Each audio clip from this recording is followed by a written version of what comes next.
ಗೋವಿನ ಹಾಡು. ಇದನ್ನು ಬರೆದವರು ಮುಗೊಳ್ಳಿ ಗಣೇಶರವರು. ಒಂದು ದಲಿತ ಸಂವೇದನೆಯ ಒಂದು ಪ್ರಮುಖವಾಗಿ ಈ ಹಾಡನ್ನು ಬರೀತಾರೆ. ವಿಶಿಷ್ಟ ನೆಲೆಯಲ್ಲಿ ಈ ಹಾಡನ್ನು ಕಟ್ಟಿಕೊಟ್ಟಿದ್ದಾರೆ. ಜಾನಪದದ ಶೈಲಿಯಲ್ಲಿ ರಚನೆ ಮಾಡಿದ್ದಾರೆ. ಈ ಹಾಡಿನ ಒಂದು ವಿಶಿಷ್ಟತೆಯನ್ನು ವಿದ್ರೋಹದ ಗೋವಿನ ಹಾಡು ಎಂಬ ಪಠ್ಯದ ವೈಶಿಷ್ಟ್ಯತೆಯನ್ನು ಇಲ್ಲಿ ತಿಳಿದುಕೊಳ್ಳೋಣ. ಇದರ ಹಿನ್ನೆಲೆ ಮತ್ತು ಪರಿಕಲ್ಪನೆ ಏನಂದರೆ, ಈ ಹಾಡನ್ನು ರಚನೆ ಮಾಡಲಿಕ್ಕೆ ಅಥವಾ ಇದರ ಒಂದು ಹುಟ್ಟುವಿಕೆಗೆ ಕಾರಣ ಏನಂದರೆ, ಒಂದು ಸಮ್ಮೇಳನ ಜರುಗುತ್ತೆ. ಅದು ಎಲ್ಲೆಂದರೆ ತುಮಕೂರಿನಲ್ಲಿ 1976ರಲ್ಲಿ ನಡೆದ ಅಖಿಲ ಭಾರತ ಕನ್ನಡ ಸಾಹಿತ್ಯ ಸಮ್ಮೇಳನದ ವೇದಿಕೆಯಲ್ಲಿ ವಿಮರ್ಶಾಗೋಷ್ಠಿಯ ಅಧ್ಯಕ್ಷತೆಯನ್ನು ಕುರ್ತಕೋಟಿಯವರು ವಹಿಸಿಕೊಂಡಿರ್ತಾರೆ. ಅಲ್ಲಿ ಅವರು ಲೇಖಕರು ಹೋಗಿ ಭಾಗವಹಿಸುವಂಥ ಒಂದು ಸಂದರ್ಭವು ಲೇಖಕರಿಗೆ ಮುಗೊಳ್ಳಿ ಗಣೇಶ ಅವರಿಗೆ ಎದುರಾಗಿರುತ್ತದೆ. ನಾಳಿನ ವಿಮರ್ಶೆಯ ಸಾಧ್ಯತೆ ಕುರಿತು ಪ್ರಬಂಧ ಮಂಡಿಸುತ್ತಾ ಸಮ್ಮೇಳನದ ಸರ್ವಾಧ್ಯಕ್ಷರಾದ ಯು.ಆರ್. ಅನಂತಮೂರ್ತಿ ಅವರ ಉಪಸ್ಥಿತಿಯಲ್ಲಿ ವಿಮರ್ಶೆಯ ಹೆಸರಿನಲ್ಲಿ ನಡೆಯುತ್ತಿದ್ದ ಅನ್ಯಾಯದ ವಿರುದ್ಧ ತಮ್ಮ ಭಾವಾತ್ಮಕದ ಧಾಟಿಯಲ್ಲಿ ವಿಚಾರಗಳನ್ನು ಇಲ್ಲಿ ಮಂಡಿಸ್ತಾರೆ. ಈಗ ಅವರು ವಿಮರ್ಶೆಯ ಸಾಧ್ಯತೆ ಏನು ಹೇಳೋಣ ಅಂತ ಬರೆದು ಇಟ್ಕೊತಾರೆ ಒಂದು ಪೇಪರ್ನಲ್ಲಿ. ಅದನ್ನು ತಕ್ಷಣವೇ ಬದಿಗಿಟ್ಟು ಒಂದು ಪುಣ್ಯಕೋಟೆಯ ಹಾಡು ನೆನಪಾಗುತ್ತೆ. ಅದರ ಒಂದು ಪುಣ್ಯಕೋಟೆಯ ಹಾಡಿನ ಒಂದು ತಾತ್ಪರ್ಯ ಸತ್ಯಮೇವ ಜಯತೆ ಎಂಬ ತಾತ್ಪರ್ಯವನ್ನು ಅದನ್ನು ತಿರುಮುರುಗಾಗಿ ಒಂದು ಪುಣ್ಯಕೋಟಿ ಇಲ್ಲಿ ಆಕಳು ಏಕೆ ಒಂದು ಶ್ರೇಷ್ಠ ಎಂಬ ಒಂದು ಪ್ರಶ್ನೆ ಮಾಡುವುದನ್ನು ವಿಮರ್ಶೆಯಾಗಿ ಈ ಒಂದು ಭಾಷಣವನ್ನು ಇಲ್ಲಿ ಮಾಡ್ತಾರೆ. ವಿಮರ್ಶೆಯನ್ನು ಮಾಡಲಿಕ್ಕೆ ಬಂದು ಅದನ್ನು ಮಾಡ್ತಾರೆ. ಮತ್ತು ವಿಮರ್ಶೆ ಮಾಡಿದಾಗ ಅಲ್ಲಿ ಯಾರು ಇರ್ತಾರೆ ಅಂದರೆ, ಈ ಸಮ್ಮೇಳನದ ಸರ್ವಾಧ್ಯಕ್ಷರಾಗಿದ್ದ ಯು.ಆರ್. ಅನಂತಮೂರ್ತಿಯವರ ಒಂದು ಉಪಸ್ಥಿತಿ ಈ ವಿಮರ್ಶೆ ನಡೀತಾ ಇರ್ತದೆ. ಇಲ್ಲಿ ಕೂಡ ಈ ವಿಮರ್ಶೆ ಆದ ನಂತರ ಯು.ಆರ್. ಅನಂತಮೂರ್ತಿ ಮತ್ತು ಮುಗೊಳ್ಳಿ ಗಣೇಶರ ನಡುವೆ ಸಂವಾದಗಳು ಪತ್ರಗಳ ಮೂಲಕ ನಡೀತಾ ಹೋಗುವಂಥ ಒಂದು ಲೇಖನ ಇಲ್ಲಿ ಕಾಣ್ತೇವೆ. ಗೋವಿನ ಹಾಡು ಕಥನಗೀತೆ ವಿಮರ್ಶಾತ್ಮಕ ವಿಶ್ಲೇಷಣೆ ಯಾವ ರೀತಿ ಮಾಡ್ತಾರೆ ಅಂದರೆ, ಪುಣ್ಯಕೋಟಿಯ ಕಥೆಯ ಕಥನವನ್ನು ಸಾಂಪ್ರದಾಯಿಕ ಮತ್ತು ವಿಮರ್ಶಾತ್ಮಕ ನೆಲೆಗಳಲ್ಲಿ ಹೇಗೆ ನೋಡಬೇಕು ಎಂಬುದನ್ನು ಇಲ್ಲಿ ಅವರು ಪ್ರಶ್ನೆ ಮಾಡ್ತಾರೆ. ಹಿಂಸೆ ಮತ್ತು ಸತ್ಯದ ಪ್ರಶ್ನೆ ಏನಂದರೆ, ಹುಲಿ ಹಿಂಸೆಯ ಪ್ರತಿರೂಪವಾದರೆ ಗೋವು ಸತ್ಯ ಮತ್ತು ಅಹಿಂಸೆಯ ಪ್ರತಿರೂಪ. ಯಾರು ಸತ್ಯದ ಹೆಸರಿನಲ್ಲಿ ಪ್ರಾಣವನ್ನು ಪಡೆದುಕೊಳ್ಳುತ್ತಾರೆ ಮತ್ತು ಪ್ರಾಣತ್ಯಾಗ ಮಾಡಿದರೆ ಸತ್ಯ ಉಳಿದಂತಾಯಿತೆ ಎಂಬ ಪ್ರಶ್ನೆಗಳನ್ನು ಲೇಖಕರು ಎತ್ತಾರೆ. ಅಲ್ಲಿ ಹುಲಿಯ ಪ್ರಾಣಕ್ಕೆ ಬೆಲೆ ಇಲ್ಲವೇ, ಹಸುವಿನ ಪ್ರಾಣ ತ್ಯಾಗದ ಮಹತ್ವವೇನು ಎಂಬ ಸೂಕ್ಷ್ಮಗಳನ್ನು ಇಲ್ಲಿ ಬಿಡಿಸಿ ಹೇಳಲಾಗ್ತದೆ. ಸಾಮಾಜಿಕ ಮತ್ತು ಧಾರ್ಮಿಕ ಆಯಾಮಗಳನ್ನು ಮತ್ತೆ ಹೇಳ್ತಾರೆ. ಹಸು ಹಿಂದೂ ಧರ್ಮದ ಸಂಕೇತ ಮಾತ್ರವಲ್ಲದೆ ಜೌಗು ವ್ಯವಸ್ಥೆ, ಅದು ಆಹಾರ ಸಂಸ್ಕೃತಿಯ ಶ್ರೇಷ್ಠ ನೀಚ ಮೌಲ್ಯಗಳನ್ನು ಪ್ರತಿಪಾದಿಸುತ್ತದೆ. ಹಸು ಯಾವಾಗಲೂ ಹಿಂದೂಗಳ ಸಂಕೇತ, ಶ್ರೇಷ್ಠ ಧರ್ಮದ ಸಂಕೇತ ಅಂತ, ಶ್ರೇಷ್ಠ ಒಂದು ವರ್ಗದ ಸಂಕೇತ ಹಸು ಅಂತ ಇಲ್ಲಿ ಇವರು ಹೇಳ್ತಾರೆ. ಹಸುವನ್ನು ಪವಿತ್ರ, ಪುಣ್ಯಶೀಲ ಮತ್ತು ಅರ್ಬುದದಿಂದ ರಕ್ಷಿಸಲ್ಪಡುವ ಪ್ರಾಣಿ ಎಂದು ನೋಡಲಾಗುತ್ತದೆ. ಆದರೆ ಪ್ರಾಣವನ್ನು ಅರ್ಪಿಸುವುದು ಅತ್ಯಂತ ಹಿಂಸಾತ್ಮಕ ವಿಷಯವೇ ಸರಿ. ಆದರೆ ಇಲ್ಲಿ ಹಸು ಯಾಕೆ ಪ್ರಾಣವನ್ನು ತ್ಯಾಗ ಮಾಡಲಿಕ್ಕೆ ಹೋಗುತ್ತೆ, ಅದ್ರದ್ದು ತಪ್ಪಿದೆ ಅಂತ ಇಲ್ಲಿ ಲೇಖಕರು ಹೇಳ್ತಾರೆ. ಮುಗೊಳ್ಳಿ ಗಣೇಶ್ ಅವರು ಪ್ರಶ್ನೆ ಮಾಡ್ತಾರೆ. ರೂಪಕಗಳ ಒಂದು ಜೋಡಣೆಯನ್ನು ಇಲ್ಲಿ ಕೊಡುತ್ತಾರೆ. ಹಸು ಜನೋಪಯೋಗಿ ಪ್ರಾಣಿ, ಹುಲಿ ಕ್ರೂರ ಪ್ರಾಣಿ. ಈ ಒಳಿತು ಕೆಡುಗಳ ರೂಪಕಗಳನ್ನು ಜೋಡಿಸಿ ಸತ್ಯವನ್ನು ಎತ್ತಿ ಹಿಡಿಯುವಲ್ಲಿ ಬ್ರಾಹ್ಮಣ್ಯದ ಅತಿ ಬುದ್ಧಿವಂತಿಕೆ ಕೆಲಸ ಮಾಡಿದೆ ಎಂದು ಲೇಖಕರು ಈ ಒಂದು ಪದ್ಯದಲ್ಲಿ ವಿಶ್ಲೇಷಣೆ ಮಾಡ್ತಾರೆ. ಸಾಹಿತ್ಯ ಪರಂಪರೆ ಮತ್ತು ವಿಮರ್ಶಕರ ಅಭಿಪ್ರಾಯ. ಈ ಕಥನ ಗೀತೆ ಕನ್ನಡ ಸಾಹಿತ್ಯ ಲೋಕದಲ್ಲಿ ಬಲವಾದ ಒಂದು ಪ್ರಭಾವವನ್ನು ಬೀರುತ್ತೆ. ಬಿ.ಎಂ. ಶ್ರೀ ಅವರು ಅಂದರೆ ಯಾವ ಪುಣ್ಯಕೋಟಿ ಕತೆ, ಅದನ್ನು ಪುಣ್ಯಕೋಟೆಯ ಹಾಡನ್ನು ಬಿ.ಎಂ. ಶ್ರೀ ಅವರು ಗೋವಿನ ಹಾಡಿನ ಮಹಿಮೆಯನ್ನು ಹೊಗಳಿ ಸಾಹಿತ್ಯ ಪರಂಪರೆಯಲ್ಲಿ ಅದಕ್ಕಿರುವ ಸ್ಥಾನವನ್ನು ಗುರುತಿಸ್ತಾರೆ. ಎಚ್.ವಿ. ಪರಮೇಶ್ವರ ಭಟ್ಟರು ಕೂಡ ಮತ್ತು ಪೂತಿನರವರು ಕೂಡ ಈ ಗೀತೆಯನ್ನು ಉದಾತ್ತ ಮೌಲ್ಯಗಳನ್ನು ಮೆಚ್ಚಿಕೊಳ್ತಾರೆ. ಕೆ.ವಿ. ಸುಬ್ಬಣ್ಣ ಮತ್ತು ಕುರ್ತಕೋಟಿಯವರು ಭಾರತೀಯ ಸಾಹಿತ್ಯದ ಮಾರ್ಗ ಸಂಪ್ರದಾಯದ ಎತ್ತರಕ್ಕೆ ಈ ಗೋವಿನ ಹಾಡು ಸಮನಾಗಿ ನಿಲ್ಲುತ್ತದೆ ಎಂದು ಪ್ರತಿಪಾದಿಸ್ತಾರೆ. ಇವರಲ್ಲಿ ಇಷ್ಟೆಲ್ಲ ಒಂದು ವಿದ್ವಾಂಸರು, ಕವಿಗಳು ಮತ್ತು ಲೇಖಕರು ಗೋವಿನ ಹಾಡನ್ನು ಮೆಚ್ತಾರೆ ಅಂತ ಇವರು ವಿಮರ್ಶೆ ಮಾಡ್ತಾರೆ. ಇಂಥ ಗೋವಿನ ಹಾಡನ್ನು ಇವರೆಲ್ಲ ಮೆಚ್ಚಿ ಹಾಡಿದ್ದಾರೆ, ಹೊಗಳಿದ್ದಾರೆ ಅಂತ ಇವರು ಮುರಳಿ ಗಣೇಶ್ ಅವರು ಹೇಳ್ತಾರೆ, ವಿಮರ್ಶೆ ಮಾಡ್ತಾರೆ. ಮತ್ತು ಧರ್ಮ, ಯುದ್ಧ, ನೈತಿಕತೆಯನ್ನು ಈ ಒಂದು ಗೋವಿನ ವಿದ್ರೋಹದ ಹಾಡಿನಲ್ಲಿ ಹೇಳ್ತಾರೆ. ಗೋವಿನ ಹಾಡಿನ ವಿಚಾರಗಳನ್ನು ಪರಿಶೀಲಿಸಿದಾಗ ಇದು ಭಗವದ್ಗೀತೆಯ ಧರ್ಮೋಪದೇಶವನ್ನು ದೂರದಿಂದ ಪ್ರತಿಪಾದಿಸಿದಂತಿದೆ. ಅಂದರೆ ಭಗವದ್ಗೀತೆಯ ಒಂದು ಉಪದೇಶವನ್ನು ಪ್ರತಿಪಾದನೆ ಮಾಡುವಂತೆ ಈ ಗೋವಿನ ಹಾಡು ಇದೆ ಅಂತ ಹೇಳ್ತಾರೆ. ಭಗವದ್ಗೀತೆಯಲ್ಲಿ ಕೃಷ್ಣನು ಅರ್ಜುನನಿಗೆ ಹಿಂಸೆಯ ಅನಿವಾರ್ಯತೆಯನ್ನು ಬೋಧಿಸುತ್ತಾನೆ. ಅಶೋಕನಿಗೆ ರಣಧರ್ಮವು ದುಃಖ ಮತ್ತು ಪಶ್ಚಾತ್ತಾಪ ತಂದಿದ್ದರೆ ಬುದ್ಧನಿಗೆ ಅಂತಃಕರಣವಿತ್ತು. ಆದರೆ ಅರ್ಜುನನಿಗೆ ರಣರಂಗದಲ್ಲಿ ಶತ್ರು ಸಂಹಾರವೇ ಧರ್ಮ ಎಂದು ಹೇಳಲಾಗುತ್ತದೆ. ಗೋವಿನ ಹಾಡಿನಲ್ಲಿ ಹಸು ಯಾವುದೇ ರಕ್ತಪಾತವಿಲ್ಲದೆ ಕೊಲ್ಲುವ ಭಾಷೆಯನ್ನು ಕಲಿತಿದ್ದು ತನ್ನ ಸತ್ಯವಾಕ್ಯ ಎಂಬ ಬಾಣದಿಂದ ಹುಲಿಯನ್ನು ಪರಾಜಯಗೊಳಿಸುತ್ತದೆ.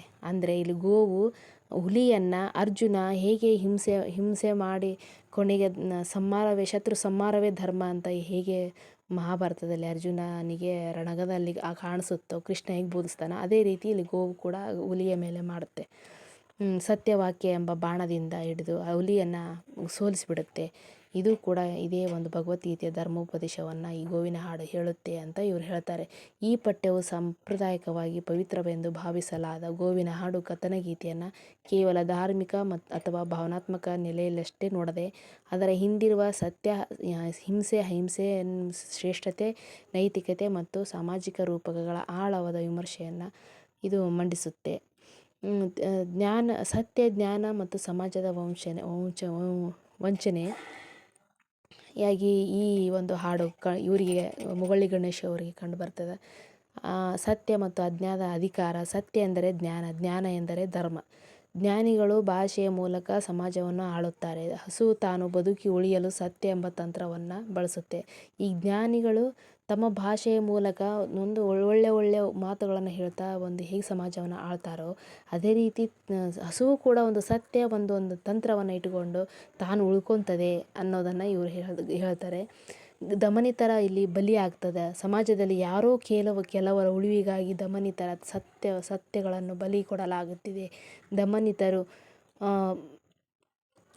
ಶತಮಾನಗಳಿಂದ ಬಲಿಯಾಗುತ್ತಿದ್ದರೂ ಅವರ ಕಷ್ಟಗಳನ್ನು ನೆನಪಿಸಿಕೊಳ್ಳಲು ಸಾಹಿತ್ಯ ಕೃತಿಗಳು ಸೋತಿವೆ. ಅಂದರೆ ಇಲ್ಲಿ ಹುಲಿ ದಮನಿತರ ಒಂದು ಬಲಿಯಾಗಿ ಹುಲಿ ಕಾಣ್ತದೆ. ಅಂದರೆ ಆ ಹುಲಿಯೂ ಕೂಡ ಒಂದು ತ್ಯಾಗವನ್ನು ಮಾಡಿದೆ. ಆ ಹುಲಿಯ ಶ್ರೇಷ್ಠತೆ ಇಲ್ಲಿ ಕಂಡು ಬರೋದಿಲ್ಲ. ಈ ಸಮಾಜ ಇಂಥ ಒಂದು ದಮನಿತೆಯ ಒಂದು ಬಲಿಯನ್ನು ಇವು ಒತ್ತಿ ಹೇಳುವುದೇ ಇಲ್ಲ. ಆ ಹುಲಿಯ ಕಷ್ಟಗಳನ್ನು ನೆನಪಿಸಿನೂ ಕೊಳ್ಳುವುದಿಲ್ಲ. ಇಲ್ಲಿ ಆಕಳ ಅಂದರೆ ಗೋವನ್ನು ಒಂದು ಪುಣ್ಯಕೋಟಿ ಎಂಬ ಹೆಸರನ್ನು ಪಡ್ಕೊತದೆ. ಸತ್ಯ ವಾಕ್ಯಕ್ಕೆ ನಡೆಯಿತು ಅಂತ ಹೇಳ್ತದೆ. ಅದು ಹುಲಿ ಇಲ್ಲಿ ಯಾರಿಗೆ ಕಣ್ಣಿಗೂ ಕಾಣಿಸೋದಿಲ್ವಾ ಅಂತ ಇಲ್ಲಿ ಹೇಳ್ತಾರೆ. ಕರು ಮತ್ತು ಹುಲಿಯ ಅನಿವಾರ್ಯತೆ ಯಾವ ಥರ ಅಂದರೆ ಕರುವನ್ನು ನೆನೆದು ಅಳುವ ಹಸುವಿನ ದಯನೀಯ ಸತ್ಯವನ್ನು ವೈಭೀಕರಿಸಲಾಗಿದೆ. ಆದರೆ ಹಸುವಿನಂತೆಯೇ ಬದುಕಿ ಉಳಿಯಲು ಹುಲಿಗೂ ಉಪಾಯಗಳು ಇರಲಿಲ್ವೇ? ಹುಲಿ ಸ್ವರ್ಗಕ್ಕೆ ಸೇರಿದ್ದರಿಂದ ಅದರ ಬದುಕು ಕೊನೆಯಾಯಿತು. ಇದನ್ನು ನ್ಯಾಯವೆನ್ನಲು ಹೇಗೆ ಸಾಧ್ಯ ಅಂತ ಇಲ್ಲಿ ಪ್ರಶ್ನೆ ಮಾಡ್ತಾರೆ. ಅಂದರೆ ದಯನೀಯ ಕರುವಿನ ನೆಪ ಹುಡ್ಕೊಂಡು ಹಸು ಹೋಯಿತು. ಆದರೆ ಹುಲಿಯೂ ಕೂಡ ನೆಪ ಹೂಡಿ ಏನಾದರೂ ಮಾಡಿ ಉಪಾಯಗಳನ್ನು ಮಾಡಿ ತಿನ್ಬೋದಿತ್ತು. ಅಥವಾ ಕೊನೆಗೆ ಅದು ಉಳಿದಿದ್ರೂ ನಡೀತಾ ಇತ್ತು. ತನ್ನ ಪ್ರಾಣವನ್ನೇ ಅರ್ಪಿಸಿತು. ಇದು ಏನು ನ್ಯಾಯ ಅಂತ ಒಂದು ಪ್ರಶ್ನೆಯನ್ನು ಮಾಡ್ತಾರೆ. ಸತ್ಯದ ಹೆಸರಿನಲ್ಲಿ ಹಿಂಸೆ. ಸುಳ್ಳು ಹೇಳುವ ಹಸು. ಸತ್ಯದ ಹೆಸರಿನಲ್ಲಿ ಇಲ್ಲಿ ಹಸು ಹುಲಿಗೆ ಹಿಂಸೆಯನ್ನು ನೀಡುತ್ತದೆ ಅಂತ ಇಲ್ಲಿ ಇವ್ರು ಹೇಳ್ತಾರೆ. ಹಸು ತನ್ನ ಅಸ್ತಿತ್ವಕ್ಕಾಗಿ ಮಾಡಿಕೊಂಡ ಉಪಾಯವು ಸತ್ಯವಾಗಿತ್ತೇ? ಹುಲಿ ಕ್ರೂರವಾಗಿದ್ದರೂ ಅದು ತನ್ನ ಉಳಿವಿಗಾಗಿ ಯಾವ ಉಪಾಯವನ್ನು ಮಾಡುವುದಿಲ್ಲ. ಆದರೆ ಹಸು ತನ್ನ ಸತ್ಯಕ್ಕಾಗಿ ಹುಲಿಗೆ ಸುಳ್ಳು ಹೇಳುತ್ತದೆ. ಹಿಂಸೆಯ ರೂಪಗಳು. ಹುಲಿ ಸತ್ಯ ಅಥವಾ ಸುಳ್ಳಿನ ಬಗ್ಗೆ ಯೋಚಿಸಿಲ್ಲ. ಬಲಿಪಶು ಆಗುವ ಬದಲು ತನ್ನನ್ನು ತಾನೇ ಕೊಂದುಕೊಳ್ಳುವುದು ಇನ್ನೂ ದೊಡ್ಡ ಹಿಂಸೆ. ಶತಮಾನಗಳಿಂದ ದಮನಿತರು ಮತ್ತು ಮಹಿಳೆಯರು ಸತ್ಯ ಧರ್ಮಕ್ಕಾಗಿ ತಮ್ಮ ಪ್ರಾಣವನ್ನೇ ಅರ್ಪಿಸಿದ್ದಾರೆ. ಧರ್ಮದ ಹೆಸರಿನಲ್ಲಿ ಹಿಂಸೆ ಹಿಂಸೆ ಅನಿವಾರ್ಯ ಎನ್ನುವುದಾದರೆ ಅದು ಸತ್ಯವೂ ಅಲ್ಲ, ಧರ್ಮವೂ ಅಲ್ಲ. ಮನುವಾದಿಗಳು ಮತ್ತು ರಾಜಕೀಯ ಶಕ್ತಿಗಳು ಕ್ರೌರ್ಯ ಮತ್ತು ಆಹಾರ ಪರಂಪರೆಯನ್ನು ಧರ್ಮದ ಹೆಸರಿನಲ್ಲಿ ಎತ್ತಿ ಹಿಡಿಯುತ್ತಿವೆ ಅಂತ ಹೇಳ್ತಾರೆ ಇಲ್ಲಿ. ಇದು ಈ ಥರ ವಿಮರ್ಶೆ ಮಾಡ್ತಾರೆ. ಅಂದರೆ ಹಿಂಸೆ ಅನಿವಾರ್ಯ ಅನ್ನೋದಾದರೆ ಸತ್ಯವೂ ಅಲ್ಲ, ಧರ್ಮವೂ ಅಲ್ಲದು. ಹಿಂಸೆ ಅಂದರೆ ಇಲ್ಲಿ ಹುಲಿಗೆ ಹಿಂಸೆ ಆಗಿದೆ, ಅದು ಮಾನಸಿಕವಾಗಿ ನೊಂದು ಸತ್ತಿದೆ. ಇದು ಕೂಡ ಹಿಂಸೆ. ಇದು ಆಕಳು ಮಾಡಿದ್ದು ಆದರೂ ಏನು, ಯಾವ ಧರ್ಮ ಇದು ಅಂತ ಇಲ್ಲಿ ಇವರು ಪ್ರಶ್ನೆ ಮಾಡ್ತಾರೆ. ಗೋವಿನ ಹಾಡು ಮತ್ತು ಸಾಮಾಜಿಕ ರಾಜಕೀಯ ಆಯಾಮಗಳನ್ನು ಇಲ್ಲಿ ಹೇಳ್ತಾರೆ. ಯಾವ ಥರ ಅಂದರೆ ದಲಿತರು, ಮುಸ್ಲಿಮರು ಮತ್ತು ಕ್ರಿಶ್ಚಿಯನರು, ದನ ತಿನ್ನುವ ದಲಿತರು, ಮುಸ್ಲಿಮರು, ಕ್ರಿಶ್ಚಿಯನರು, ಮನುವಾದಿಗಳು ಹೇಗೆ ನೋಡಬಲ್ಲರು? ವೈದಿಕ ಸತ್ಯಕ್ಕಾಗಿ ಧರ್ಮವನ್ನು ರಾಜಕೀಯವಾಗಿ ಬಳಸಿಕೊಳ್ಳಲಾಗಿದೆ ಈ ಹಾಡಿನಲ್ಲಿ ಅಂತ ಇವರು ವಿಮರ್ಶೆ ಮಾಡ್ತಾರೆ. ರಾಷ್ಟ್ರೀಯ ಪವಿತ್ರ ಪ್ರಾಣಿವಾದ ಏನಂದರೆ ಗೋವನ್ನು ರಾಷ್ಟ್ರೀಯ ಪವಿತ್ರ ಪ್ರಾಣಿ ಅಂತ ಮಾಡ್ಕೊಂಡಿದ್ದಾರೆ. ಹಿಂದುತ್ವವನ್ನು ಅಜೆಂಡಾದ ಹಿಂದೆ ವೈದಿಕತೆಯ ಉಪಾಯಗಳೂ ಇವೆ. ಗೋವು ಹೆಣ್ಣು ಪ್ರಾಣಿಯಾಗಿದ್ದು ಅದನ್ನು ಪಶುಪಾಲಕ, ಗೋಪಾಲಕ ಸಂಸ್ಕೃತಿಯೊಡನೆ ಜೋಡಿಸಿ ಹಿಂದುತ್ವದ ಸಂಗತಿಯನ್ನು ಇಲ್ಲಿ ಹೆಣೆಯಲಾಗಿದೆ. ಕೃಷ್ಣ ಮತ್ತು ಹುಲಿಯ ಹೋಲಿಕೆಯನ್ನು ಮತ್ತೆ ಮಾಡ್ತಾರೆ. ಕೃಷ್ಣನು ಅರ್ಜುನನಿಗೆ ಯುದ್ಧವನ್ನು ಬೋಧಿಸಿದಂತೆ ಹುಲಿಯ ಮೇಲೆ ಸತ್ಯದ ಬಾಣ ಬಿಟ್ಟು ಗೆದ್ದ ಹಸುವಿನ ನಡೆ ಕೃಷ್ಣನ ತಂತ್ರದಂತಿದೆ ಅಂತ ಹೇಳ್ತಾರೆ. ವೈದಿಕರು ಗೋವಿನ ತತ್ವ ಬಳಸಿ ಅಹಿಂಸೆಯ ಮೂಲಕ ಆಧಿಪತ್ಯ ಸಾಧಿಸಿದ್ದಾರೆ, ಇದು ಸಾಧಿಸುತ್ತಾರೆ ಅಂತ ಹೇಳ್ತಾರೆ. ಗೋಮಾಂಸ ನಿಷೇಧ ಮತ್ತು ದಲಿತರ ಸ್ಥಿತಿ. ಈ ಗೋಮಾಂಸ ನಿಷೇಧ ಮಾಡಿದರೂ ದಲಿತ ಸ್ಥಿತಿ ಯಾವ ರೀತಿ ಇರುತ್ತೆ? ಆಹಾರದ ಮೇಲಿನ ಆಕ್ರಮಣವನ್ನು ಇಲ್ಲಿ ಹೇಳ್ತಾರೆ. ಅಂದರೆ ಈ ಒಂದು ಪದ್ಯದಲ್ಲಿ ಆಹಾರದ ಆಕ್ರಮಣ ಅಂದರೆ ಇವು ದಲಿತರು ಆಗಲಿ, ಒಂದು ಮಾಂಸ ತಿನ್ನುವ ಒಂದು ಪ್ರಾಣಿಗಳಾಗಲಿ ಹೇಗೆ ಅವು ಹಸಿವಿನಿಂದ ಇರಬೇಕು ಅನ್ನೋದನ್ನು ಹೇಳ್ತಾರೆ. ಗೋಮಾಂಸ ನಿಷೇಧದ ತತ್ವದಿಂದ ಆಹಾರದ ಮೇಲೆಯೂ ಯುದ್ಧ ಸಾರಲಾಗಿದೆ. ಹುಲಿ ಉಪವಾಸದಿಂದ ನರಳುತ್ತಿದ್ದರೆ ಹಸುವಿನಲ್ಲಿ ಕ್ರೌರ್ಯ ಕಾಣಿಸುವುದಿಲ್ಲ. ದಲಿತರ ಮೇಲಿನ ಹಿಂಸೆ ಅಂದರೆ ಇಲ್ಲಿ ಉಪವಾಸದಿಂದ ನರಳುತ್ತಿದೆ ಹುಲಿ, ಅದಕ್ಕೆ ಹಸುವನ್ನು ನೀಗಿಸ್ಕೊಳ್ಳಲಾರ್ದಂಥ ಶಕ್ತಿ ಇದೆ. ಆದರೆ ಅದರಲ್ಲೂ ಕೂಡ ಅದು ಈ ಹುಲಿಯ ಒಂದು ಒಳ್ಳೆಯತನ ಯಾರಿಗೆ ಕಂಡುಬರೋದಿಲ್ಲ. ಹಸುವಿನಲ್ಲಿ ಸತ್ಯವಾಕ್ಯ ಅಂತ ಹೇಳಿ ತನ್ನನ್ನು ತಾನು ಉಳಿಸಿಕೊಳ್ಳುತ್ತದೆ. ಅದು ಹುಲಿ ಇಲ್ಲಿ ಉಪವಾಸದಿಂದ ಸಾಯುವಂಥ ಪರಿಸ್ಥಿತಿ ಬರುತ್ತೆ ಅಂತ ಇಲ್ಲಿ ಇವರು ಹೇಳ್ತಾರೆ. ದಲಿತ ಮೇಲಿನ ಹಿಂಸೆ. ಜಾತಿಯ ಹಿಂಸೆಗಳಿಂದ ದಲಿತರು ಮಾನವೀಯತೆಯ ಅಂಚಿನಲ್ಲಿ ನರಳಿ ಸಾಯುತ್ತಿದ್ದಾರೆ. ಹಸುವಿನ ರೂಪಕದಲ್ಲಿ ತಂದಿಡಲಾದ ಧರ್ಮಕ್ಕೂ ದಲಿತರ ಬದುಕಿಗೂ ಯಾವುದೇ ಸಂಬಂಧವಿಲ್ಲ. ಅಂದರೆ ಜಾತಿ ಹಿಂಸೆಗಳಿಂದ ದಲಿತರು ಮಾನವೀಯತೆಯ ಅಂಚಿನಲ್ಲಿ ನರಳಿ ಸಾಯುತ್ತಿದ್ದಾರೆ ಅಂತ ಜಾತಿಯ ಹಿಂಸೆಗಳಿಂದ ದಲಿತರು ಈಗಾಗಲೇ ಮಾನವೀಯತೆ ಅಂದರೆ ಈ ಹುಲಿ ಮಾನವೀಯತೆಯ ಒಂದು ನೆಲೆಯಲ್ಲಿ ಸತ್ತು ಹೋಯಿತು. ಅಂದರೆ ನಾನು ಮಾಡಿದ ತಪ್ಪು, ಹಸುವನ್ನು ಗೆದ್ದುಬಿಡ್ತು, ಹಸುವಿಗೆ ನಾನು ಈಗ ಮಾಡಬಾರ್ದಿತ್ತು, ಅದು ಸತ್ಯವಾಕ್ಯಕ್ಕೆ ನಡೀತು, ಇಂಥವ್ರನ್ನ ನಾನು ತಿನ್ನಲು ಬಯಸಿದ್ನಲ್ಲ ಅಂತಂದು ಹುಲಿ ಸಾಯ್ತತೆ. ಅದೇ ರೀತಿ ದಲಿತರು ಮಾನವೀಯತೆಯ ಅಂಚಿನಲ್ಲಿ ನರಳಿ ಸಾಯುವಂತೆ ಹುಲಿ ಹೇಗೆ ಸಾಯಿತೋ ಆ ದಲಿತರು ಕೂಡ ಹಾಗೆ ಸಾಯ್ತಾ ಇದ್ದಾರೆ ಎನ್ನುವುದು ಇಲ್ಲಿ ಹೋಲಿಕೆ ಮಾಡಿ ಹೇಳ್ತಾರೆ. ಹಸುವಿನ ರೂಪಕದಲ್ಲಿ ತಂದಿಡಲಾದ ಧರ್ಮಕ್ಕೂ ದಲಿತರ ಬದುಕಿಗೂ ಯಾವುದೇ ಸಂಬಂಧ ಇಲ್ಲ. ಹಸುವು ಬಂದಾಗ ಅದು ಧರ್ಮವನ್ನು ಪಾಲನೆ ಮಾಡಬೇಕಾಗಿಲ್ಲ ಅಂತ ಇಲ್ಲಿ ಹೇಳ್ತಾರೆ. ಮನುಷ್ಯ ತನ್ನ ಅನುಕೂಲಕ್ಕೆ ತಕ್ಕಂತೆ ಧರ್ಮವನ್ನು ಬದಲಾಯಿಸುತ್ತಿದ್ದಾನೆ ಮತ್ತು ಆ ಜನರನ್ನು ಎತ್ತರ ತಗ್ಗಿನ ಸಾಲಿನಲ್ಲಿ ವಿಂಗಡಿಸುತ್ತಾನೆ. ಜನಪದ ಸಾಹಿತ್ಯದ ಒಂದು ತಿರುಚುವಿಕೆಯನ್ನು ಇಲ್ಲಿ ಮಾಡ್ತಾ ಹೋಗ್ತಾರೆ. ಬ್ರಾಹ್ಮಣ್ಯದ ಪ್ರಭಾವದಿಂದ ಗೋವಿನ ಹಾಡು ವಿಫಲವಾಗಿ ಇಡೀ ಭಾರತೀಯ ಜನಪದ ಸಾಹಿತ್ಯದ ಉನ್ನತಿಯನ್ನು ಪ್ರತಿನಿಧಿಸುವಂತೆ ಮಾಡಲಾಗಿದೆ ಇಲ್ಲಿ ಅಂತ ಹೇಳ್ತಾರೆ. ಇನ್ನೊಂದು ವೈಚಾರಿಕ ಪ್ರಶ್ನೆ, ಈ ನಾಟಕೀಯ ಅಥವಾ ಧರ್ಮದ ಸ್ವರೂಪದ ಜನಪದ ಕಥೆಯನ್ನು ಸುಲಭವಾಗಿ ಅರ್ಥ ಮಾಡಿಕೊಳ್ಳಲು ಸಾಧ್ಯವಿಲ್ಲ. ಯಾವುದೇ ವೈಚಾರಿಕತೆಯು ಹುಲಿಯ ಪರವಾಗಿ ಮಾತನಾಡದಿರುವುದನ್ನು ಲೇಖಕರು ಪ್ರಶ್ನಿಸುತ್ತಾರೆ ಇಲ್ಲಿ. ಗೋವಿನ ಹಾಡು ಕೇವಲ ಒಂದು ನೀತಿಯ ಕಥೆಯಲ್ಲ, ಅದು ಹಿಂದೆ ವೈದಿಕ ಸಾಂಸ್ಕೃತಿಕ ಆಧಿಪತ್ಯ, ಬ್ರಾಹ್ಮಣ್ಯದ ತಂತ್ರ, ದಲಿತರ ಶೋಷಣೆ ಹಾಗೂ ಆಹಾರ ಪದ್ಧತಿಯ ಮೇಲಿನ ರಾಜಕೀಯ ಅಡಗಿದೆ ಎಂಬುದನ್ನು ಲೇಖಕರು ವಿಮರ್ಶಾತ್ಮಕವಾಗಿ ಬಹಿರಂಗಪಡಿಸ್ತಾರೆ. ಇಲ್ಲಿ ಹಿಂದುತ್ವ ಕಾವ್ಯಮೀಮಾಂಸೆ, ಭಾರತೀಯ ಕಾವ್ಯಮೀಮಾಂಸೆಯಲ್ಲಿ ಅಪಾಯಕಾರಿ ಸಾಹಿತ್ಯ ಸತ್ಯಗಳು ಬೇರೂರಿವೆ. ಬಸವಾದಿ ಶರಣರು ಸಾಹಿತ್ಯದ ಈ ಮಾದರಿಗಳನ್ನು ತಳ್ಳಿಹಾಕಿದರು. ಆ, ಆ, ಒಂದು ದನದ ಮಾಂಸ ತಿನ್ನುವ ದಲಿತರನ್ನು ದೇಶದ ಮೂಲೆ ಮೂಲೆಗಳಲ್ಲಿ ಕೊಲ್ಲುವ ಘಟನೆಗಳನ್ನು ಲೇಖಕರು ಪ್ರಸ್ತಾಪಿಸುತ್ತಾರೆ. ಹಸುವಿನ ಹೆಸರಿನಲ್ಲಿ ನಡೆಯುವ ವ್ಯಾಪಾರದಲ್ಲಿ ದಲಿತರು ಮತ್ತು ವೈದಿಕರು ಬಲಿಯಾಗುತ್ತಿದ್ದಾರೆ. ಆಹಾರ ಗೋರಕ್ಷಕರು ಗೋಮೂತ್ರ ಕುಡಿಸುವವರ ಧಾರ್ಮಿಕ ದೀಕ್ಷೆಯನ್ನು ಹೇಳುತ್ತಾರೆ. ಪುಣ್ಯಕೋಟಿಯ ಕಥನವು ಜನಾಂಗೀಯ ಭೇದ ಮತ್ತು ಜಾತಿ ವ್ಯವಸ್ಥೆಯನ್ನು ಘೋಷಿಸುತ್ತದೆ. ಬಹುಜನರ ಆಹಾರ ಪರಂಪರೆಯನ್ನು ತೆಗಳುವ ಮೂಲಕ ಧಾರ್ಮಿಕ ಅಸಹಿಷ್ಣುತೆಯನ್ನು ಮೆರೆಯಲಾಗುತ್ತಿದೆ. ಇಲ್ಲಿ ಏನಂದರೆ ಬಹುಜನರ ಆಹಾರ ಪದ್ಧತಿಯನ್ನು ತೆಗಳುವ ಈಗ ಮಾಂಸಾಹಾರವನ್ನು ಮಾಂಸಾಹಾರವನ್ನು ತಿನ್ನುವಂಥ ಪ್ರಾಣಿಗಳಾಗಲಿ ಮನುಷ್ಯರಾಗಲಿ ಏನು ಮಾಡಬೇಕು ಅವರು ಅಂದರೆ ಅವರ ಅಳಿವನ್ನು ಮಾಡಿ ಇಲ್ಲಿ ಸಾತ್ವಿಕ ಆಹಾರವನ್ನು ತಿನ್ನುವಂಥ ಅವರಲ್ಲಿ ಮತ್ತು ಹಸು ಮುಗ್ಧ ಪ್ರಾಣಿ ಗೆಲ್ಲಬೇಕು ಮೇಲ್ವರ್ಗ ಗೆಲ್ಲಬೇಕು ಎಂಬ ಒಂದು ಈ ನೀತಿಯನ್ನು ಸಾರ್ತಾ ಇದೆ ಇದು ಅಂತ ಹೇಳ್ತಾರೆ. ಹುಲಿ ಯಾವಾಗಲೂ ಹಸುವನ್ನು ತಿಂದುಬಿಟ್ಟಿದ್ರೆ ಇಷ್ಟೆಲ್ಲ ಆಗ್ತಿರಲಿಲ್ಲಲ್ಲ, ಹುಲಿಯ ಒಂದು ಸ್ವಭಾವ, ನೈಸರ್ಗಿಕ ಸ್ವಭಾವ ಮಾಂಸಾಹಾರವನ್ನು ತಿನ್ನಲೇಬೇಕು, ತನ್ನ ಬೇಟೆ ಆಡಲೇಬೇಕು.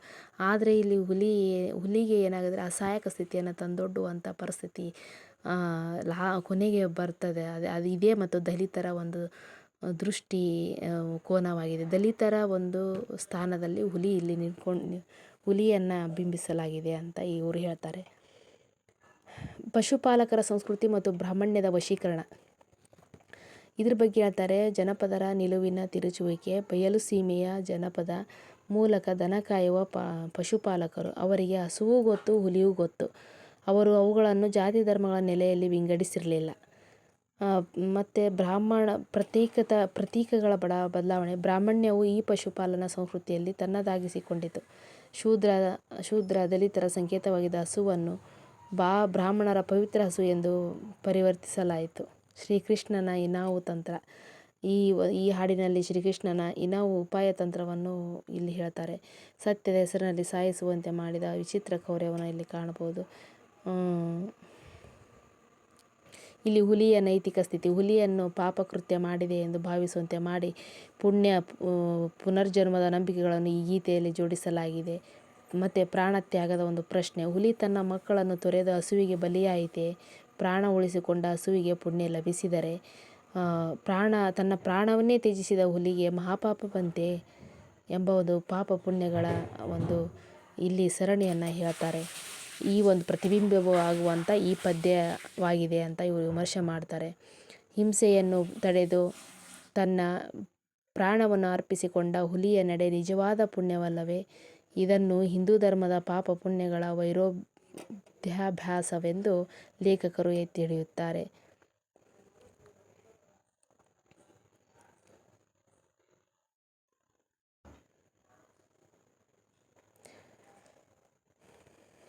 ಮತ್ತು ಇಲ್ಲಿ ರಾಷ್ಟ್ರೀಯತೆ ಮತ್ತು ಹಿಂಸೆ ಮುಕ್ತಾಯದ ವಿಚಾರ, ಬ್ರಾಹ್ಮಣ್ಯದ ಕರ್ಮ ಸಿದ್ಧಾಂತ, ಜಾತಿ ವ್ಯವಸ್ಥೆಯನ್ನು ಮತ್ತು ದಮನಿತರಿಗೆ ಸಿಗುವ ಶೋಷಣೆಯನ್ನು ಅವರವರ ಪೂರ್ವಜನ್ಮದ ಫಲಕರ್ಮ ಸಿದ್ಧಾಂತ ಎಂದು ವೈದಿಕತೆ ಬೆಂಬಲಿಸುತ್ತದೆ.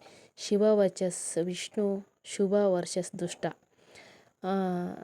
ಇಲ್ಲಿ ಹಸುವನ್ನು ಶುಭ ದೇವತೆಗಳ ಅಂಶ ಮತ್ತು ಸತ್ಯದ ಸಂಕೇತವೆಂದು, ಹುಲಿಯನ್ನು ಕ್ರೂರ ದುಷ್ಟ ಸಂಹಾರದ ಸಂಕೇತವೆಂದು ರೂಪಿಸಲಾಯಿತು. ಆದರೆ ಹುಲಿಯಲ್ಲೂ ಕೂಡ ಮಾನವೀಯತೆಯ ಬೆಲೆ ಮೌಲ್ಯ ಇರುವುದು ಈ ಹಾಡಿನಲ್ಲಿ ಗುರುತಿಸುವುದೇ ಇಲ್ಲ.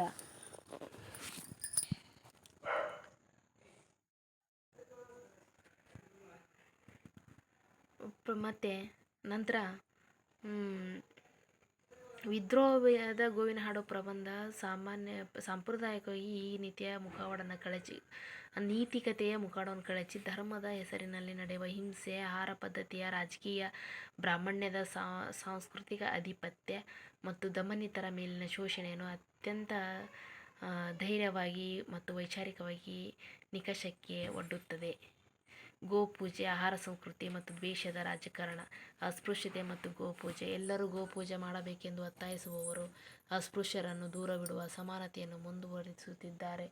ಹಸುವನ್ನು ರೈತರಿಂದ ಕಸಿದುಕೊಂಡು ಧರ್ಮದ ಗೂಟಕ್ಕೆ ಕಟ್ಟಲಾಗಿದೆ. ಮುಸ್ಲಿಂ ಮತ್ತು ಕ್ರಿಶ್ಚಿಯನ್ನರ ಆಹಾರ ಪದ್ಧತಿಗಳನ್ನು ನಿಯಂತ್ರಿಸಲು ಗೋಹತ್ಯೆ ನಿಷೇಧದ ಕಾಯ್ದೆಯನ್ನು ಭಯ ಹುಟ್ಟಿಸುವ ತಂತ್ರವಾಗಿ ಬಳಸಲಾಗುತ್ತದೆ. ಇನ್ನು ಮನುಷ್ಯರನ್ನು ಜಾತಿ ಮತ್ತು ಆಹಾರದ ಹೆಸರಿನಲ್ಲಿ ತುಂಡರಿಸುವ ಹಿಂದುತ್ವದ ಕುತಂತ್ರಗಳನ್ನು ಲೇಖಕರು ಪ್ರಶ್ನಿಸುತ್ತಾರೆ. ಇಲ್ಲಿ ಮತ್ತು ರೂಪಕದ ಅತಿಯಾದ ವ್ಯಾಖ್ಯಾನ ಏನಂದರೆ ಮುಗ್ಧ ಹಸುವಿನ ರೂಪಕವನ್ನು ಜಾತೀಯತೆ ಮತ್ತು ಆಹಾರ ನಿಷೇಧದ ಗಡಿಗಳನ್ನು ನಿರ್ಮಿಸಲು ಬಳಸುತ್ತಿರುವುದು ಹಿಂಸಾತ್ಮಕವಾಗಿದೆ ಅಂತ ಇವರು ವಿಮರ್ಶೆ ಮಾಡ್ತಾರೆ. ಮತ್ತು ಮುಂದೆ ಈ ಹಾಡಿನಲ್ಲಿ ಮುಂದುವರೆದು ಹೇಳ್ತಾರೆ, ಶಿಕ್ಷೆ, ಜಾತಿ ವ್ಯವಸ್ಥೆ ಮತ್ತು ಶಂಭೂಕನ ಪ್ರಸಂಗ ಕೂಡ ಈ ಹಾಡಿನಲ್ಲಿ ಗಮನಿಸ್ತಾರೆ. ಜಾತಿ ವ್ಯವಸ್ಥೆಯಲ್ಲಿ ಶಿಕ್ಷೆಯ ಅಸಾಧ್ಯತೆ. ಲೇಖಕರು ಶಿಕ್ಷೆಯಲ್ಲಿ ನಂಬಿಕೆ ಇಲ್ಲ ಎನ್ನುತ್ತಾ ಜಾತಿಯ ಪಾಪ ಪುಣ್ಯಗಳನ್ನು ಹಂಚಿರುವ ಭಾರತೀಯ ಸಮಾಜದಲ್ಲಿ ಯಾರಿಗೆ ಶಿಕ್ಷೆ ವಿಧಿಸಲು ಸಾಧ್ಯ ಎಂದು ಕೇಳ್ತಾರೆ. ಶಂಭೂಕನ ಕೊಲೆಯ ಸಮರ್ಥನೆ. ಪೇಶಾವರ ಶ್ರೀಗಳಂಥವರು ಹಸುವಿನಿಂದ ಯಾವ ತಪ್ಪೂ ಆಗಿಲ್ಲ ಎಂದು ವಾದಿಸುತ್ತಾದರೂ ಏಕಲವ್ಯ ಮತ್ತು ಶಂಭೂಕನಂಥ ಶೂದ್ರ ರಾಕ್ಷಸ ರೂಪಕಗಳನ್ನು ಕೊಲ್ಲುವುದನ್ನು ಇಂಥವೇ ಕಥನಗಳ ಮೂಲಕ ಸಮರ್ಥಿಸಿಕೊಳ್ಳಲಾಗಿದೆ ಅಂತ ಹೇಳ್ತಾರೆ. ಇಲ್ಲಿ ಅಂದರೆ ದಲಿತರ ಒಂದು ಸಂಹಾರವೇ ಆಗುತ್ತಿದೆ ಎಲ್ಲೋ ಜಾತಿ ವ್ಯವಸ್ಥೆಯಲ್ಲಿ. ಆದರೆ ಶಂಭೂಕನ ಪ್ರಸಂಗದಲ್ಲೂ ನಾವು ನೋಡ್ತೇವೆ ಕೃಷ್ಣ ಮತ್ತು ಜಾತಿ ವಿಂಗಡಣೆ. ಮನುಷ್ಯರನ್ನು ಕೃಷ್ಣ ಜೀವ, ಕಪ್ಪು ಜೀವ ಎಂದು ವಿಂಗಡಿಸಿ ತನ್ನ ಧರ್ಮ ರಕ್ಷಣೆಯ ಹೆಸರಿನಲ್ಲಿ ಅಧರ್ಮ ಮತ್ತು ಹಿಂಸೆಯನ್ನು ಸಮರ್ಥಿಸಲಾಗಿದೆ. ತಪ್ಪುಗಳನ್ನು ಮುಚ್ಚಿಟ್ಟುಕೊಳ್ಳಲು ಹೊಸ ವ್ಯಾಖ್ಯಾನಗಳನ್ನು ನೀಡುವುದು ಹಿಂದೂ ಧರ್ಮದ ಒಂದು ತಂತ್ರವಾಗಿದೆ ಅಂತ ಹೇಳ್ತಾರೆ. ದಂಡನೆ ಮತ್ತು ಪರ್ಯಾಯದ ಅನ್ವೇಷಣೆ. ದಂಡನೆಯೇ ಸೂಕ್ತವಲ್ಲ ಅಂತ ಹೇಳ್ತಾರೆ. ಮನುಷ್ಯ ಮತ್ತು ಹುಲಿ ಎರಡನ್ನೂ ಒಂದೇ ಮಾಡಲು ಸಾಧ್ಯವಿಲ್ಲ, ಆದರೆ ಮನುಷ್ಯ ಸಮಾಜದಲ್ಲಿರುವ ಭೇದಗಳನ್ನು ಸರಿಮಾಡಿಕೊಳ್ಳಲು ಸಾಧ್ಯವಿದೆ. ದಮನಿತರ ಧ್ವನಿಯಾಗಿ ಇಲ್ಲಿ ಹೇಳ್ತಾರೆ, ಹುಲಿಯ ರೂಪಕವು ದಮನಗೊಂಡ ಸಮುದಾಯಗಳ ಪ್ರತಿರೋಧದ ಸಂಕೇತವಾಗಿದೆ.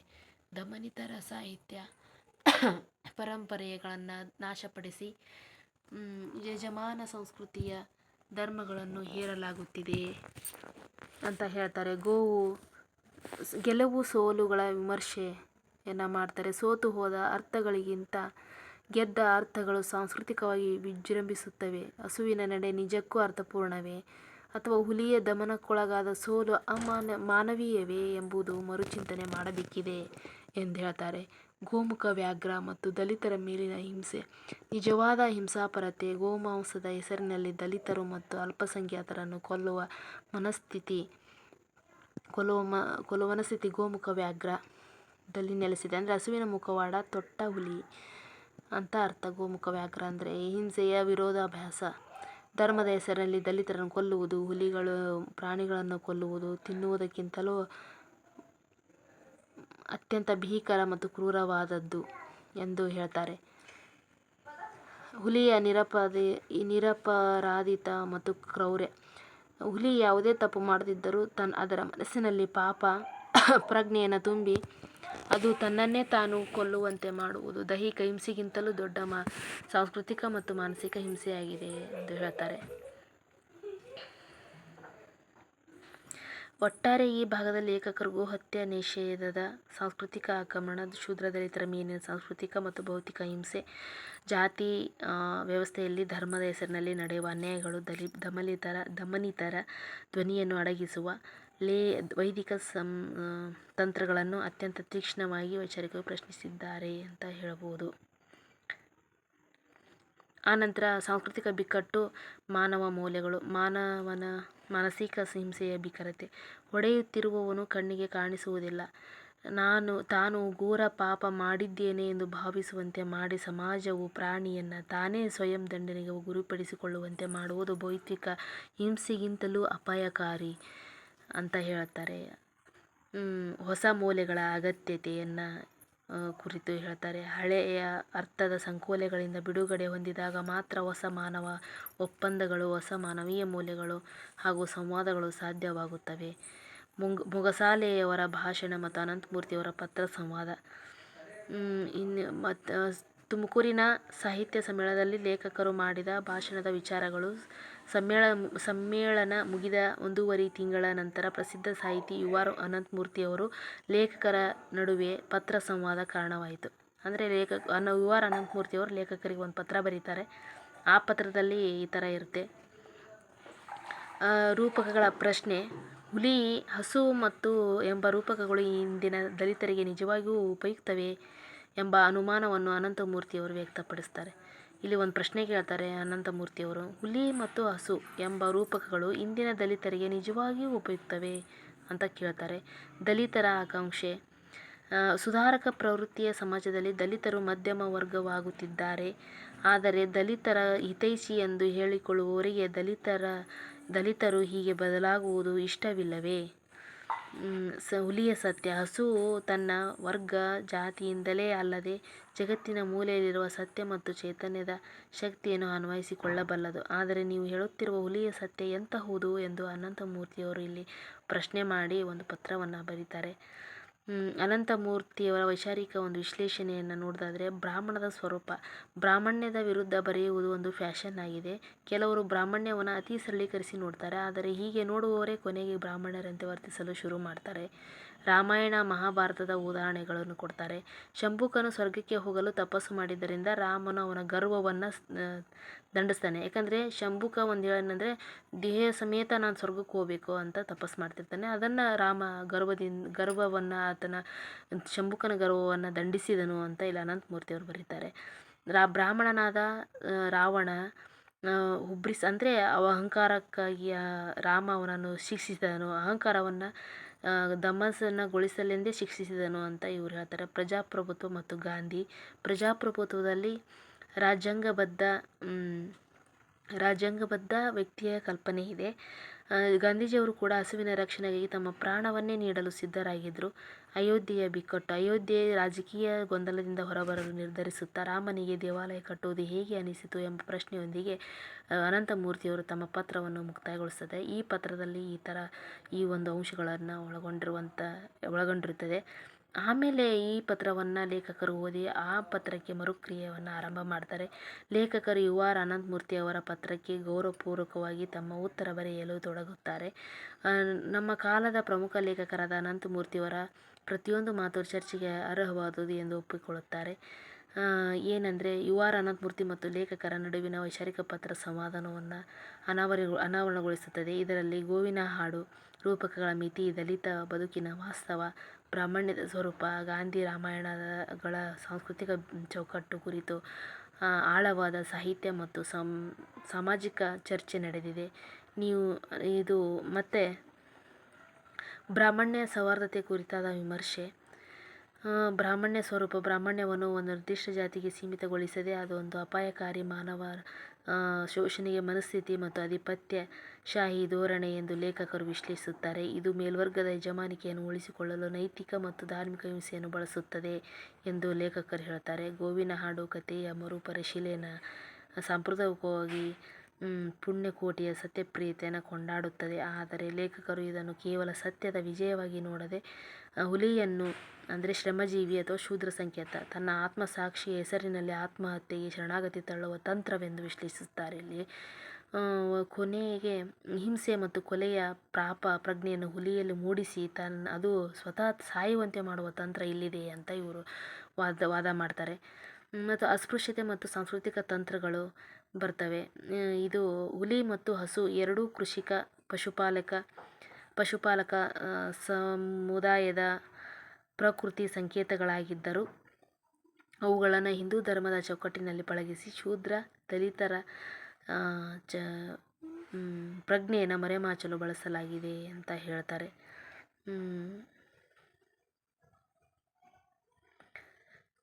ಶೂದ್ರ ಮತ್ತು ದಲಿತರ ಜಾಗೃತಿ. ದಲಿತರು ಮತ್ತು ಶೂದ್ರರು ತಮ್ಮ ವೈಜ್ಞಾನಿಕ ಹೋರಾಟಗಳು ಪಶ್ಚಿಮದ ವೈಚಾರಿಕ ಪ್ರಭಾವದಿಂದ ಜಾಗೃತರಾಗುತ್ತಿರುವುದು ಬ್ರಾಹ್ಮಣ್ಯದ ಆಧಿಪತ್ಯಕ್ಕೆ ದೊಡ್ಡ ಸವಾಲಾಗಿದೆ. ಪ್ರತಿ ಸಂಸ್ಕೃತಿ ಮತ್ತು ನಾಯಕರ ಕೊಡುಗೆ. ವೈದಿಕ ಪರಂಪರೆಯ ಸಂಕೇತಗಳನ್ನು ವ್ಯಾಸ, ವಾಲ್ಮೀಕಿ, ಕಾಳಿದಾಸ ಎದುರಿಸಲು ಇಂದು ಅಂಬೇಡ್ಕರ್, ಪೆರಿಯಾರ್, ಕುವೆಂಪು ಅವರಂಥ ವೈಚಾರಿಕ ಚಿಂತಕರ ಅಗತ್ಯವಿದೆ. ಅಂದರೆ ಅವರು ವ್ಯಾಸ, ವಾಲ್ಮೀಕಿ, ಕಾಳಿದಾಸರವರನ್ನು ಎದುರಿಸಲು ಇಂದು ಅಂಬೇಡ್ಕರ್ ಅವರಾಗಿ ಬರಬೇಕಾಗಿದೆ, ಪೆರಿಯಾರ್ ಅವರಾಗಿ ಬರಬೇಕಾಗಿದೆ, ಕುವೆಂಪು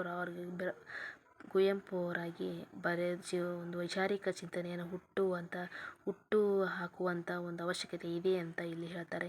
ದಲಿತ ಹಾಗೂ ಶೂದ್ರ ಸಮುದಾಯಗಳು ತಮ್ಮದೇ ಆದ ಸಾಂಸ್ಕೃತಿಕ ಸಂಕೇತಗಳನ್ನು ಮತ್ತು ಇತಿಹಾಸವನ್ನು ಪುನರ್ ನಿರ್ಮಿಸಿಕೊಳ್ಳಬೇಕಿದೆ ಎಂದು ಇವರು ಹೇಳ್ತಾರೆ.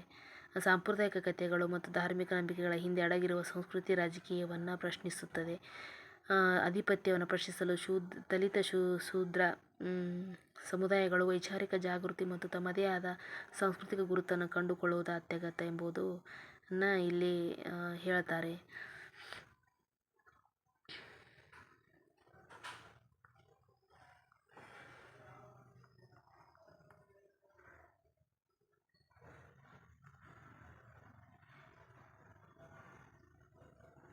ಇಲ್ಲಿ ಭೀಷ್ಮಧ್ವನಿ ಅಂತ ಸಾಂಪ್ರದಾಯಿಕ ಹೆಸರಲ್ಲಿ ಬರುವ ಭೀಷ್ಮಧ್ವನಿಯು ಬ್ರಾಹ್ಮಣ್ಯದ ಸಂಕೇತವಾಗಿ ಮಂಡಿತವಾಗಿದೆ.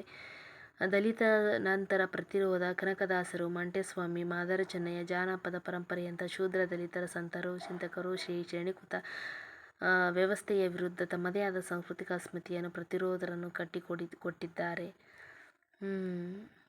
ದಲಿತ ಜಾನಪದ ಶಂಭುಕ ಸಾಹಿತ್ಯ ಪ್ರಸ್ತುತ ಸಾಹಿತ್ಯ ಸಮಾವೇಶದಲ್ಲಿ ಶಂಭುಕ ಮತ್ತು ಏಕಲವ್ಯಂತರ ಧ್ವನಿಗಳ ಮೂಲಕ ಅಸ್ಪೃಶ್ಯತೆ ಮೀಮಾಂಸೆಯನ್ನು ರೂಪಿಸುವ ಅಗತ್ಯವನ್ನು ಲೇಖನ ಒತ್ತಿ ಹೇಳುತ್ತಿದೆ. ಇವರ ಲೇಖನ ಅಲ್ಲಮಪ್ರಭು ಬಸವಣ್ಣ ಗಾಂಧಿಯವರ ಚಿಂತನೆಯನ್ನು ಹೇಳ್ತಾರೆ. ವಚನ ಚಳುವಳಿ ಅಲ್ಲಮಪ್ರಭುಗಳ ಜ್ಞಾನ, ಗಾಂಧೀಜಿಯವರ ಸತ್ಯ ಅಹಿಂಸಾ ವಿಚಾರಗಳು ಕೇವಲ ಸಾಂಪ್ರದಾಯಿಕ ರೂಪಗಳಾಗದೆ ಅನುಭವದ ವ್ಯಾಪ್ತಿಯನ್ನು ಮೀರಿ ಬೆಳೆದ ಕಲ್ಪನೆಗಳಾಗಿವೆ ಎಂದು ಇವರು ಇಲ್ಲಿ ಹೇಳ್ತಾ ಹೋಗ್ತಾರೆ. ಇಷ್ಟೆಲ್ಲ ಒಂದು ಸಂಗತಿಗಳನ್ನು ಒಂದು ತಮ್ಮ ವಿದ್ರೋಹದ ಹಾಡು ಎಂಬಂತೆ ವಿದ್ರೋಹದ ಗೋವಿನ ಹಾಡು ಎಂಬಲ್ಲಿ ಇವರು ಹೇಳ್ತಾರೆ. ಒಂದು ತಮ್ಮದೇ ಆದ ನೆಲೆಯಲ್ಲಿ ವಿಮರ್ಶೆ ಮಾಡ್ತಾ ಹೋಗ್ತಾರೆ. ಏಕೆಂದರೆ ಪುಣ್ಯಕೋಟಿ ಗೆಲ್ಲುತ್ತೆ. ಹುಲಿ ಒಂದು ಅಮಾಯಕವಾಗಿ ತನ್ನ ಪ್ರಾಣವನ್ನೇ ಕಳೆದುಕೊಂಡ್ರೂ ಶ್ರೇಷ್ಠವೆನಿಸುವುದಿಲ್ಲ. ಯಾಕೆ ದಲಿತರಿಗೆ ಹುಲಿಯನ್ನು ಹೋಲಿಸ್ತಾರೆ, ಪುಣ್ಯಕೋಟಿಯನ್ನು ಬ್ರಾಹ್ಮಣತ್ವಕ್ಕೆ ಹೋಲಿಸ್ತಾರೆ. ಈ ರೀತಿ ಹೋಲಿಕೆ ಮಾಡಿ ಒಂದು ವಿಭಿನ್ನ ಶೈಲಿಯಲ್ಲಿ ಈ ಒಂದು ತಮ್ಮ ವಿದ್ರೋಹದ ಗೋವಿನ ಹಾಡನ್ನು ಕಟ್ಟಿಕೊಡ್ತಾರೆ ಅಂತ ಹೇಳ್ತಾ ಈ ಒಂದು ವಿಶ್ಲೇಷಣೆಯನ್ನು ಮುಗಿಸ್ತಾ ಇದ್ದೀನಿ. ಧನ್ಯವಾದಗಳು.